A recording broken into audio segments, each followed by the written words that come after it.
Security ఇబ్బందులు ఉన్నాయి. So ప్రతిసారి బయటికి రావాలంటే అది బుల్లెట్ ప్రూఫ్ వెహికల్ అవటం వల్ల డోర్ చాలా బరువు ఉంటుంది. అలాగే ఒకసారి రోడ్ల మీద నుంచి బయటకు వద్దామంటే కొన్నిసార్లు సెక్యూరిటీ సిబ్బంది అధికారులు కూడా మాకు ఇబ్బంది అవుతుంది. అంటే మీరు మన అభిమానులు కానీ మనల్ని ప్రేమించే జనసేన అభిమానులు కానీ ఎంత బలంగా ఉంటారంటే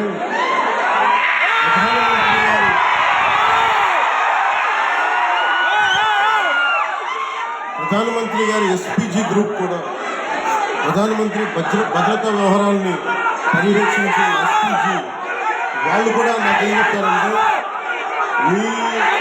మీ వాళ్ళతో మేము పడలేం. ప్రధానమంత్రి గారికి మేము ఏ పర్యటన తీసుకెళ్ళాం, మేము కాశ్మీర్లో పర్యటన పెట్టుకున్నా మాకు బాగా ఇబ్బంది ఉండదు, మాకు భయం ఉండదు. కానీ మేము మీరున్న సభలకి రావాలి, మీ జనంతో రావాలి అంటే